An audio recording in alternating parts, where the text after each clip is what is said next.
ஸ்ரீமதே ராமானுஜாய நமஹா. பூர்வர்கள் பாதையில் என்கிற இந்த தொடரிலே நாம் ஒரு ஸ்ரீ வைஷ்ணவனின் நித்தியானுஷ்டான கிரமங்கள் எல்லாவற்றையும் பார்த்து கொண்டு வந்தோம்.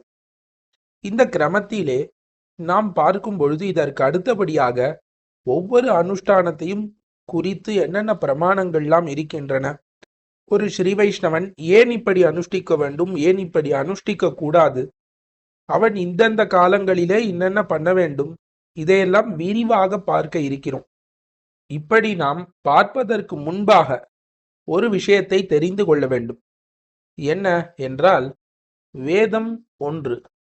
அந்த வேதத்திலிருந்து சொல்லப்பட்ட அனுஷ்டானங்களை கடைபிடிக்கும் பொழுது ஏன் பல வகையான பேதங்கள் இருக்கிறது, இன்னார் இது பண்ண வேண்டும், இன்னார் இது பண்ணக்கூடாது என்றெல்லாம் அனுஷ்டானங்களுக்குள்ளேயே பற்பல மதபேதங்கள் ஏன் எழுந்தன என்பதனை பார்க்க வேண்டும். உண்மையிலே இதை அனுஷ்டிக்கலாம், இது கூடாது, ஸ்ரீ வைஷ்ணவர்கள் இது பண்ணுவதில்லை, இன்னார் இது பண்ணுவதில்லை என்றெல்லாம் ஒரு நியமம் விதிப்பதற்கு காரணம் என்ன என்றால், அவரவர்கள் பண்ணக்கூடிய சங்கல்பம். இப்ப நாம் எதற்காக ஒரு கர்மத்தை பண்ணுகிறோம்? ஒரு சிரார்த்தம், ஒரு தர்ப்பணம், ஒரு சந்தியாவந்தனம், திருவாராதனம் முதலான பற்பல கர்மங்களை ஸ்ரீ வைஷ்ணவர்கள் செய்கிறார்கள். அப்படி செய்யும் பொழுது ஏன் இப்படி பண்ண வேண்டும்? அந்தந்த வருணங்களுக்கு தகுந்தாற் போலே, அந்தந்த ஆசிரமங்களுக்கு தகுந்தாற் போலே கர்மங்கள் விதிக்கப்பட்டு இருக்கின்றன. இன்னார் இதையெல்லாம் செய்ய வேண்டும்னு. அப்படிலாம் செய்யும் பொழுது ஏன் பேதம் ஏற்படுகிறதுன்னு பார்த்தால், வேதங்களிலே இருக்கக்கூடிய கர்மங்கள் பொதுவாக ஒண்ணுதான். ஆனால் அதை எதற்காக செய்கிறோங்கிறத பார்க்கறச்சே நாம் எதை கை கொள்ள வேண்டும், எதை விட வேண்டும் என்கிற அந்த பேதம் நன்றாக புரிந்துவிடும். இது ரொம்ப கவனமாக எல்லா ஸ்ரீ வைஷ்ணவர்களும் கவனிக்க வேண்டிய ஒரு விஷயம். இந்த பூர்வர்கள் பாதையிலே தொடர்ந்து இனிமேல் சொல்லப்படக்கூடிய எல்லா விஷயங்களுக்கும் அடிப்படை ஆதாரமே இதுதான். என்ன என்பதை மூன்றாவது பிரதிபலனத்திலே, சதனுஷ்டான தர்ப்பணத்திலே நமக்காக காட்டி அருள்கிறார். அதாவது யோக சாஸ்திரத்திலே ஒரு பிரமாணம், ஜாதஸ்ய த்விவிதௌ ஞேயௌ பந்தானௌ வேதசோதிதௌ அனுஷ்டிதௌ து வித்வத்பிஹி பிரவர்த்தக நிவர்த்தகௌ வர்ணாசிரமோக்தம் யத் கர்ம காமசங்கல்ப பூர்வகம் பிரவர்த்தகம் பவேத் தத் புனராவிருத்தி ஹேதுகம் கர்த்தவ்யம் இதி வித்யுக்த கர்ம காம விவர்ஜிதம் ஏன தத் கிரியதே சம்யக் பிரக்ஞாயுக்தம் நிவர்த்தகம். நிவர்த்தகம் து புருஷம் நிவர்த்தயதி ஜன்மதஹ பிரவர்த்தகம் து சர்வத்ர புனராவிருத்தி ஹேதுகம். இதுதான் அந்த பிரமாணம். இதற்கு அர்த்தம் என்ன என்றால், ஒருவன் மனிதனாக பிறக்கிறான் என்றால் அவனுக்கு இரண்டு வகையான வழிகளை வேதங்கள் காட்டுகிறதாம்.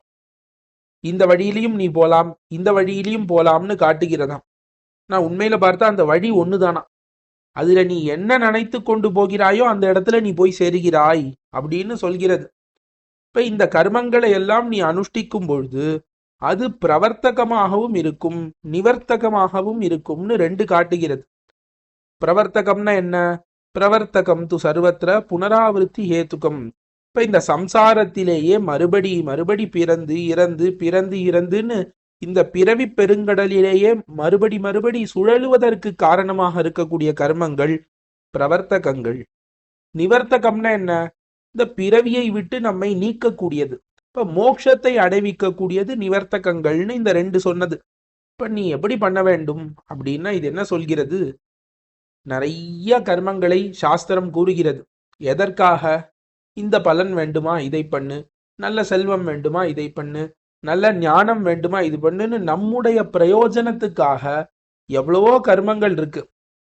அந்த கர்மங்களை எல்லாம் நாம் பண்ணால் என்ன ஆகும்னா, அந்தந்த பிரயோஜனம் கிடைக்கும். அந்தந்த பிரயோஜனத்தை வைத்து கொண்டு நாம் என்ன பண்ணுவோம்? திருப்பி இந்த சம்சாரத்திலே அதை அனுபவித்து கொண்டு இருப்போம். திருப்பி அடுத்த பிறவி எடுப்போம், திருப்பி இதே கர்மங்களை பண்ணுவோம். இப்படியே தான் இருப்போமே தவிர மோட்சத்திற்கு போக முடியாது. அப்ப என்ன பண்ண வேண்டும் அப்படி என்றால், நாம் ஒரு கர்மத்தை செய்யும் பொழுது இது நம்முடைய வர்ணாசிரமத்துக்கு தகுந்ததா, இதிலே எந்த ஒரு காமமும் இல்லையா, காமம்னா என்ன, ஒரு ஆசை, இதை நாம் கண்டிப்பாக செய்ய வேண்டும் என்று சாஸ்திரங்களிலே கூறப்பட்டு இருக்கிறதா, அப்பேற்பட்ட கர்மங்களை எடுத்துக்கொண்டு எந்த ஒரு ஒரு ஆசையும் இன்றி, ஆசைன்னு என்ன அர்த்தம்? இப்ப நான் சந்தியாவந்தனம் பண்றேன், சந்தியாவந்தனம் பண்ணா நல்லது அப்படிங்கிற அந்த நன்மை எதுவுமே கருதாமல், இது சாஸ்திரம் கூறினது, எனக்கு சாஸ்திரம் இட்ட கட்டளை, இந்த கட்டளையை நான் நிறைவேற்றுகிறேன், அவ்வளவுதான். இதற்கு மேல காம விவர்ஜிதம்னு சொல்றது. இப்ப எந்த ஒரு ஆசையும் இன்றி, நான் சிரார்த்தம் பண்ணா இன்னாருக்கு நல்லது, குலத்துக்கு நல்லது, இந்த மாதிரி எந்த ஒரு நன்மையையும் கருதாமல் ஒருவன் கர்மங்களை அனுஷ்டித்தானாகில் அதுவே என்ன ஆகிறது? ஜன்மத்தை ஒழித்து, பிறவியை ஒழித்து முக்தியை கொடுக்கிறதுன்னு இந்த சாஸ்திரம் கூறுகிறது. ஆக நாம் ஒரு கர்மத்தை அனுஷ்டிக்கும் பொழுது என்ன எண்ணத்திலே நாம் பண்ணுகிறோம் அப்படிங்கிறது ரொம்ப முக்கியம். இப்ப ராமானுஜ சம்பிரதாயத்திலே இருக்கக்கூடியவர்களுக்கு பெரும்பாலும் எம்பெருமானார் நியமித்த கட்டளை எல்லாமே எதற்குன்ன, இந்த உலகத்திலே ஒரு பயன் பெறுவதற்கு கிடையாது. இப்ப இவ்வளவு கஷ்டப்பட்டு எம்பெருமானும் எம்பெருமானாருமாக சேர்ந்து வளர்த்த இந்த சம்பிரதாயம் எதற்காக? மோட்சம் பெறுவதற்காகத்தான். அனைவருக்கும் மோட்சம் கிடைக்க வேண்டும்னு தானே பாடுபட்டார் எம்பெருமானார். இப்ப எம்பெருமானார் ஆசையுடையோருக்கெல்லாம் கூறும்னு எதை சொன்னார்? நல்லா செல்வம் வரத்துக்கு உண்டான மந்திரமா, இல்ல நல்ல புள்ளை பிறப்பதற்காக உண்டான மந்திரமா, இல்ல இந்த மாதிரி ஏதாவது மந்திரத்தை சொன்னாரா? எதுவும் சொல்லலையே. மோட்சத்தை அடைவதற்கு உண்டான வழியை, எம்பெருமானார் திருவடிகளே தஞ்சம்னு நாம் சொல்கிறோமே, எதனால? எல்லாருக்கும் அந்த திருவடிகளை பத்தி கொண்டால் மோட்சம் உண்டுங்கிற அந்த ஒரு காரணத்தினால தானே. ஆகையாலே மோட்சம் போவதற்காக இருக்கக்கூடியவன் கண்டிப்பாக எந்த ஒரு பலனையும் கருதி ஒரு காரியத்தை செய்யக்கூடாது என்பதுதான் ஸ்ரீ வைஷ்ணவர்களின் அடிப்படையான கொள்கை. அதாவது இது ஸ்ரீ வைஷ்ணவர்கள்னு மட்டும் இல்ல, முமுட்சுக்களுக்குன்னே இருக்கக்கூடிய பொதுவான கொள்கை. அதாவது ஒரு அத்வைத்த மதமோ இல்ல மற்ற எந்த மதமாக இருந்தால் கூட முமுக்ஷு அப்படின்னு இருக்கான். முமுக்ஷுன்னு யாரு? மோட்சத்தை அடைய ஆசை உடையவன். இப்ப யாருக்கு மோட்சத்திலே ஆசை இருக்கிறதோ அவன் கண்டிப்பாக எந்த ஒரு பலன் தரக்கூடிய ஒரு காரியத்தையும் செய்யக்கூடாது. இப்ப இந்த காமிய கர்மங்கள்னு சொல்லக்கூடிய, இதை பண்ணால் இந்த பலன் கிடைக்கும் அப்படின்னு எந்த ஒரு இத்தினூண்டு பலன்ல இருந்து ஆரம்பிச்சு 1 ரூபா பலன் தரக்கூடிய காரியங்களில் இருந்து பெரிய பிரம்மலோகம் கிடைக்கக்கூடிய பெரிய பெரிய கர்மங்கள் வரைக்கும் எதையுமே செய்யக்கூடாது. ஒரு அர்ச்சனையாக இருக்கட்டும், ஒரு ஹோமமாக இருக்கட்டும், இந்த மாதிரி எதுவுமே. ஏன்னா அவன் இந்த பிறவியை விட்டு முக்தியை அடைய நினைக்கக்கூடியவன். எதற்காக? இந்த உலகத்துல இருக்கக்கூடிய பிரயோஜனத்துக்காக அவன் ஈடுபட போகிறான். ஆகையாலே எந்த ஒரு மதமாக இருந்தாலும் முக்திக்கு போகணும்னு ஆசைப்படக்கூடியவன் கண்டிப்பாக இந்த காமிய கர்மங்களை அனுஷ்டிக்க கூடாதுங்கிறது ஒரு அடிப்படையான கொள்கை. அதனால்தான் காமிய கர்மங்களாக இருக்கக்கூடிய பல கர்மங்களை ஸ்ரீ வைஷ்ணவர்கள் செய்வதில்லைங்கிறத மனதிலே நாம் நிறுத்தி கொள்ள வேண்டும். இது நமக்கு உண்டு, இது நமக்கு கிடையாது அப்படின்னு நாம் ஒரு வரமுறை கட்டுகிறோம்ல, ஒரு வரம்பு கட்டுகிறோம். இதற்கு காரணம் என்ன அப்படின்னா, ஒரு கர்மத்தை எடுக்க வேண்டும், ஏதாவது ஒரு நோன்பு இல்ல ஏதாவது ஒரு காரியம் இது நாம் பண்ணுகிறோம் அப்படின்னா இது காமியமா இல்ல நித்திய நைமித்திகமான்னு ஆராயணும். அதாவது என்னன்னா, இதை நீ கண்டிப்பாக பண்ணணும் அப்படின்னு சாஸ்திரம் சொல்லி இருக்கிறதா, இல்ல உனக்கு இந்த பலன் வேண்டும் என்றால் இதை நீ பண்ணுன்னு சாஸ்திரம் சொல்லி இருக்கிறதான்னு இந்த 2 வகையில அதை ஆராய்ந்து பார்க்க வேண்டும். அப்படி ஆராய்ந்து பார்த்து என்ன பண்ண வேண்டும்? இது இந்த பலனுக்காக நீ பண்ண வேண்டும், உனக்கு இந்த பலன் வேண்டும்னா நீ இதை பண்ண வேண்டும்னு சாஸ்திரம் சொல்லி இருக்குன்னா அதை அடியோடு விட வேண்டும் என்கிற கொள்கையினாலதான் பற்பல காரியங்களை நாம் பண்ணுவதில்லை. சரி சுவாமி, அப்ப காமிய கர்மத்தை எல்லாம் விட்டுடலாம். காமிய கர்மம்னா என்ன அப்படின்னா, ஒரு உதாரணம் சொல்றேனே, எல்லாருக்கும் தெரிஞ்சது. இப்ப தசரதன் இருக்கான். தசரதன் என்ன பண்ணான்? அஸ்வமேத யாகம் பண்ணி புத்திர காமேஷ்டின்னு ஒரு யாகம் பண்ணான். எதற்காக பண்ணான்? தனக்கு பிள்ளை பிறக்க வேண்டும்னு பண்ணான். இப்ப இந்த யாகத்தை அவன் கண்டிப்பாக பண்ண வேண்டுமான்னா கண்டிப்பாக பண்ண வேண்டும்ங்கிற நியதி கிடையாது. அப்ப என்ன? அவனுக்கு பிள்ளை வேண்டும்ங்கிற ஆசை இருந்தது. ஒருவேளை எனக்கு பிள்ளை வேண்டும்ங்கிற ஆசை இருந்தால் இந்த வழியாக நீ பிள்ளையை வரமாக வாங்கி கொள்ளலாம்னு சாஸ்திரங்கள் கூறுகிறது. அதனால அந்த புத்திர காமேஷ்டி பண்ணான். இப்ப அவன் முமுட்சுவாக இருந்தான்னு என்ன பண்ணக்கூடாது? இந்த மாதிரி தான் ஒரு ஆசைக்காக எந்த ஒரு கர்மங்களையும் செய்யக்கூடாது. இதுதான் ஒரு அடிப்படையான கொள்கை. சரி, இதற்கு மேல நித்திய நைமித்திகங்கள்னு இருக்கு. அதாவது நித்தியம் என்றால் நாம் இந்த கர்மங்களை செய்வதனாலே நமக்கு எந்த ஒரு பலனும் கிடையாது. ஆனால் அந்த கர்மங்களை நாம் செய்யாவிட்டால் நமக்கு பாபம் வரும் அப்படின்னு சாஸ்திரம் சிலது கூறுகிறது. இப்ப சந்தியாவந்தனம், சந்தியாவந்தனத்துக்கு என்ன பிரயோஜனம்? அதுக்கு என்ன கிடைக்கும்னா ஒன்றும் கிடைக்காது. சந்தியாவந்தனத்தை பண்ணவில்லை ஆகில் பாபம் வரும். அதாவது கண்டிப்பாக இதை நீ பண்ண வேண்டும்னு சாஸ்திரம் விதித்திருக்கிறது. அதுவும் எப்படின்னா கரெக்டா இந்தந்த டைம் இன்டர்வல்ஸ்ல பண்ணணும். சந்தியாவந்தனம்னா இந்த காலை, மதியம், சாயங்காலம்னு இந்த மாதிரி 3 வேளை பண்ண வேண்டும்னு விதித்திருக்கிறது. தர்ப்பணம்னா அமாவாசை இந்தந்த நாள்ல பண்ண வேண்டும்னு கிரமமா விதித்திருக்கிறது. அதற்கு மேல இப்ப சிரார்த்தம், பெரியோர்களுக்கு சிரார்த்தம் பண்ணிக்கிறோம்னா அந்தந்த திதியில பண்ண வேண்டும்னு விதித்திருக்கிறது. இதெல்லாம் நித்திய கர்மங்கள்னு சொல்லுவார்கள். இப்போ கரெக்டா அந்தந்த பர்டிகுலர் இன்டர்வல்ஸ் ஆஃப் டைம்ல நாம் அந்த கர்மங்களை செய்கிறோம். இது தவிர நைமித்திகங்கள்னு சில வரும். ஏதாவது ஒரு நிமித்தம் நேர்ந்தால் பண்ணக்கூடியது அப்படின்னு சொல்லுவார்கள். இப்ப ஏதாவது இப்ப கிரகணம் வருதுன்னா கிரகணத்தினால நாம் பண்ண வேண்டிய கர்மம். அதற்கு மேல இப்ப பிள்ளை பிறந்தான்னா பிள்ளை பிறந்ததுனால பண்ண வேண்டிய கர்மம். இந்த மாதிரி சில சில கர்மங்கள் வரும். ஜாத கர்மன்னு பண்ணுவோம். அதெல்லாம் எப்ப பண்ணுவோம்? பிள்ளை பிறந்ததுனால தான் பண்ணுவோம். இல்லைன்னா அது எப்ப பண்ணணும்னு நமக்கு தெரியாது. ஆகையால இந்த மாதிரி சில கர்மங்கள் வருது.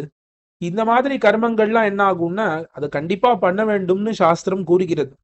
இப்போ அந்தந்த வர்ணாசிரமத்திற்கு சேர அந்தந்த கர்மங்களை நாம் பண்ணி கொண்டு வருகிறோம்.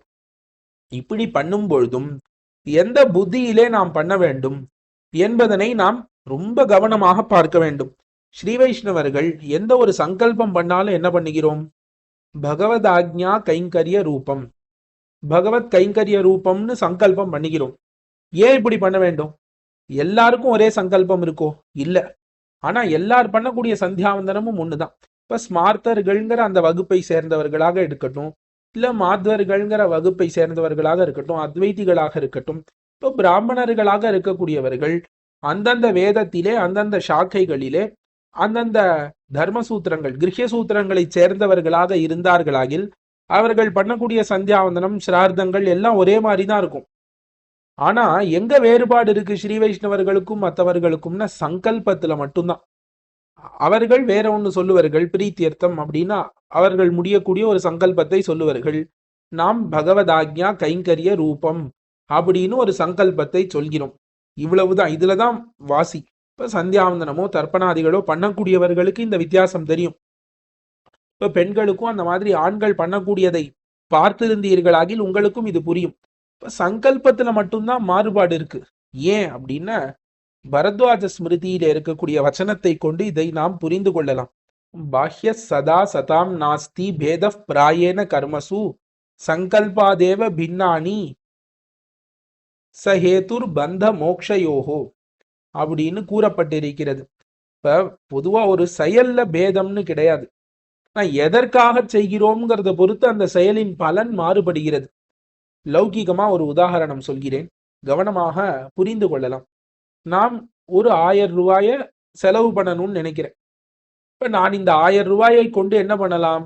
இந்த 1000 ரூபாயை ஒருத்தனுக்கு கொடுக்கிறேன்னு வைத்துக் கொள்ளுங்கள். நான் இந்த 1000 ரூபாயை ஒருவனுக்கு கொடுக்கிறேன். அந்த கொடுக்கக்கூடியவன் ரொம்ப உயர்ந்தவனாக இருக்கிறான். கண்டிப்பாக அவனுக்கு அந்த 1000 ரூபாய் தேவை. அதை வாங்கி கொண்டு அவன் அவனுடைய வயிற்று பிழப்பை நடத்துகிறான். அதை வாங்கி கொண்டு அவனுக்கு ஒரு வேளை அன்று உணவு கிடைக்கிறதுன்னா இந்த 1000 ரூபாயை நான் கொடுத்த அந்த காரியம், அந்த செயல், அதாவது அந்த ஆக்ஷன், இப்படி நான் எனக்கு எடுத்து இது உனக்கு அப்படின்னு கொடுத்தேனே, அது இப்ப நன்மையை நோக்கி போகிறது. அதே அந்த 1000 ரூபாயை வைத்து கொண்டு அவன் ஏதோ கெட்ட செயல்ல ஈடுபட்டான்னு, ஒரு திருடனுக்கு 1000 ரூபாய் கொடுத்தோம், அவன் அதை கொண்டு ஒரு கத்தியை வாங்கி கொண்டு அவன் அதை வைத்து வேற யாரையாவது துன்புறுத்த நினைத்தான்ன, என்ன ஆயிடுத்து? அதே காரியம் நம்ம 1000 ரூபாய் கொடுத்ததுதான் பண்ணோம். ஆனால் அது எதற்காக பயன்படுகிறது? இப்ப இன்னொருத்தரை துன்புறுத்துறதுக்காக. இப்ப நாமே இருக்கோம், இப்ப ஒருத்தருக்கு 10,000 ரூபாய் கொடுத்து இவாளெல்லாம் காப்பாத்துன்னு சொல்றோம், அது ஒரு வகை. இன்னொருத்தர்கிட்ட 10,000 ரூபாய் கொடுத்து இவாளெல்லாம் அழிச்சிடு அப்படின்னு சொல்றோம். கொடுக்கறது 10,000 ரூபாங்கிறது ஒண்ணுதான். ஆனா எந்த சங்கல்பத்தினால நாம் கொடுக்கிறோங்கிறத வைத்து கொண்டு இது நல்லது, இவன்ட்டையும் 10,000 ரூபாய் கொடுத்தேன், அவன்ட்டையும் 10,000 ரூபாய் கொடுத்தேன், ஆனா இது நல்லது இது கெட்டதுன்னு ஏன் சொல்கிறோம்? அது எதனாலே, என்ன சங்கல்பத்தினாலே, நான் மனதுல என்ன நினைச்சிட்டு கொடுக்கிறேன்? இது 10 பேர் வாழ்வதற்காகன்னு நினைத்து கொண்டு கொடுத்தால் நல்லது. இது 10 பேர் அழிவதற்காகன்னு மனதிலே சங்கல்பித்து கொண்டு கொடுத்தால் அதே 10,000 ரூபாய் கொடுக்கறதே என்னாருது? கெட்டதாக மாறுகிறது. அப்ப இதே மாதிரிதான் நாம் பண்ணக்கூடிய சந்தியாவந்தனம் முதலான கர்மங்களிலும் நாம் என்ன சங்கல்பம் பண்ணுகிறோம்ங்கிறத பொறுத்து இது பந்தத்துக்கு, அதாவது சம்சாரத்துக்கு காரணமா இல்ல மோட்சத்துக்கு காரணமாங்கிற வேறுபாடு அடைகிறது. ஆனா கர்மங்கள் ஒண்ணுதான். இப்ப சந்தியாவந்தனத்தையோ இல்ல வேற ஏதாவது சிரார்த்தம் முதலானவைகளையோ நாம் வெறும்ன வேத விகிதம்ங்கிற எண்ணத்தோடு மட்டும் பண்ணாமல் எப்படி பண்ண வேண்டும் அப்படின்னா, ஜகத்தாத்துர் மகேஷஸ்ய திவ்யாக்ஞா தாரினோ வயம் இதி யாஹ் கிரியா குர்யுஹு ஸ்னிக்தா ஏ வைஷ்ணவாஸ்துதே. என்ன சொல்றது? இந்த உலகத்தை எல்லாம் தோற்றுவித்து இந்த உலகத்தை எல்லாம் நெறிப்படி நடத்தக்கூடிய எம்பெருமான் இருக்கிறானே பகவான் ஸ்ரீமன் நாராயணன், அவனுடைய ஆணையை நடத்தக்கூடியவர்கள் நாம். அவன் நம்மை ஆணையிட்டிருக்கிறான் என்று நாம் நினைத்து கொண்டு அவனுடைய ஆணை, பகவத் ஆணை, அதுதான் ஆக்ஞா. இப்ப பகவத் ஆக்ஞா அப்படின்னு நாம் இதை நினைத்து கொண்டு யார் ஒருவன் இந்த கர்மங்களை எல்லாம் செய்கிறானோ அவன் வைஷ்ணவனாக ஆகிறான், உயர்ந்தவனாக ஆகிறான். இப்ப நாம் என்ன சொல்கிறோம்? இப்ப எம்பெருமானுக்காக எம்பெருமானினுடைய ஆணையை நான் செய்கிறேன் அப்படின்னு. சரி, ஆணையை செய்யலாம், எதற்காக செய்கிறாய், இதனால உனக்கு என்ன பிரயோஜனம் அப்படிங்கிற கேள்வி வரும்ல. இப்ப பகவத் ஆக்ஞா அப்படிங்கிற அந்த வார்த்தைக்கு அர்த்தம் தெரிஞ்சிடுது, எம்பெருமானின் ஆணை அப்படின்னு. ஆணையை செய்கிறான்னா, இப்ப ராஜா ஆணையை கொடுத்தான்னா அதை அவன் செய்து முடித்தான்னா அந்த ராஜா சம்பளம் தருவான், அதனால இவன் சுகமா இருக்கலாம். அந்த மாதிரி எம்பெருமானின் ஆணையை நீ எதற்கு செய்கிறாய் என்று கேள்வி எழுந்தால் அதற்கு பதில்தான் பகவத் கைங்கரிய ரூபம். கைங்கரியம்னா என்ன? இப்ப எம்பெருமானை மகிழ்விப்பதற்காக பண்ணக்கூடிய ஒரு செயல். இப்ப இந்த காரியத்தை நான் எனக்காக பண்ணவில்லை, இந்த காரியம் எம்பெருமானின் ஆணை, அதனால் பண்ணுகிறேன். இரண்டாவது, இந்த காரியத்தினுடைய பலனோ இதனால் வரக்கூடிய எந்த ஒரு புண்ணியம் பாபம் ரெண்டுமே என்னை அண்டாது. எதற்காக பண்ணுகிறேன்? பகவத் கைங்கரிய ரூபம். இது இந்த காரியத்தை, இந்த சந்தியாவந்தனத்தை இன்று நான் பண்ணேனாகில் பகவானுக்கு ஒரு மகிழ்ச்சி வருகிறது. அந்த மகிழ்ச்சிக்காக நான் பண்ணுகிறேன்னு நினைத்து பண்ணும் பொழுது இது எதுவுமே தீண்டாமல் நாம் மோட்ச பாதையை நோக்கி, இப்ப பிறப்பிறப்பை தாண்டி நாம் மோட்சத்தை நோக்கி செல்லக்கூடியவர்களாக ஆகிறோம் என்கிற காரணத்தினாலேதான் பகவானின் உகப்புக்காக நாம் கர்மங்களை செய்ய வேண்டும்னு நம் ஆச்சாரியர்கள் விதித்தார்கள். இப்ப பிரபன்னனுக்கு எல்லா கர்மங்களையும் விட வேண்டும்னு சில சாஸ்திரங்கள் கூறுகிறது. இப்ப எல்லா கர்மங்களையும் விட வேண்டும்னா யாரும் விடல, எல்லாரும் பண்ணிட்டு தான் இருக்கா. ஏன் பண்ணுகிறார்கள் என்றால், இது எம்பெருமானின் ஆணை, எம்பெருமானின் கைங்கரியமாக நான் பண்ணுகிறேன்னு நினைத்தால் இது என்ன ஆயிடுறது? நன்மையாக மாறுகிறது. அதே இது எம்பெருமானின் ஆணை இல்லை, இது எம்பெருமானின் கைங்கரியம் இல்லைன்னு நினைக்கும் பொழுது அதுவே தீமையாக மாறுகிறது. எப்படி ஒரே செயல் நன்மையாகவும் தீமையாகவும் சங்கல்பத்தினாலே மாறுமோ, அந்த மாதிரி நாம் பண்ணக்கூடிய ஒரே சந்தியாவந்தனம் தான், ஒரே சிரார்த்தம் தான். இந்த சிரார்த்தத்தை என்னுடைய பித்திருக்களை திருப்திப்படுத்துவதற்காகவும் நான் பண்ணலாம். ஆனா ஸ்ரீ வைஷ்ணவர்கள் எதுக்காக பண்ணுகிறோம்? அந்த சாக்ஷாத் பரமபுருஷனான நம்மை எல்லாருக்கும் எப்பொழுதும் தாயாய் தந்தையாய் இருக்கக்கூடிய பகவானை திருப்திப்படுத்துவதற்காக நாம் பண்ணுகிறோம்ங்கிற எண்ணத்தோடு ஸ்ரீ வைஷ்ணவர்கள் அனுஷ்டிக்கிறோம்.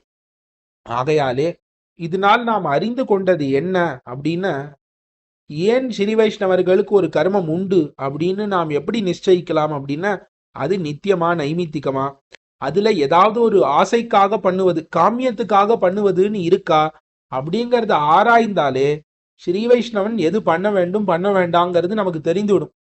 ஸ்ரீ வைஷ்ணவர்கள் இது பண்ணலாம் பண்ணக்கூடாதுங்கிறது நம்மளே இந்த காரியத்தை எதனால பண்றோம் அப்படின்னு ஒரு 2 நிமிஷம் உட்காந்து யோசிச்சோன்னா தெரிஞ்சிடும். நமக்கு இதனால நன்மைக்காக பண்றோமா? ஆமாம், நம் வீடு சுபிக்ஷமா இருக்கும், இல்ல நமக்கு நிறைய செல்வம் வரும், நமக்கு இது நடக்கும், நம் புள்ள நன்னா இருப்பான், இதற்காக பண்றோமா அப்படின்னு ஒரு நிமிஷம் கண்ணை மூடி யோசிச்சா தெரிஞ்சிடும் நாம் இது பண்ணலாமா கூடாதான்னு. மோட்ச பாதையை நோக்கி இருக்கக்கூடியவர்களுக்காக விதிக்கப்பட்ட சாஸ்திரங்கள் இதை இப்படித்தான் அனுஷ்டிக்க வேண்டும் அப்படிங்கிறத நிர்ணயிக்கின்றன. இதற்கு மேல வரக்கூடிய ஒவ்வொரு அனுஷ்டானமும் ஏன் பண்ணலாம் ஏன் பண்ணக்கூடாதுன்னு சொல்லுவதற்கு, புரிந்து கொள்வதற்கு பாங்காகத்தான் இந்த பதிவானது இவ்விடத்திலே போடப்பட்டது. இதை அனைவரும் செவி சாய்த்து மேலே தொடர்ந்து கேட்கும்படி பிரார்த்திக்கிறேன். ஆழ்வார் திருவடிகளே சரணம், எம்பெருமானார் திருவடிகளே சரணம், ஜியர் திருவடிகளே சரணம்.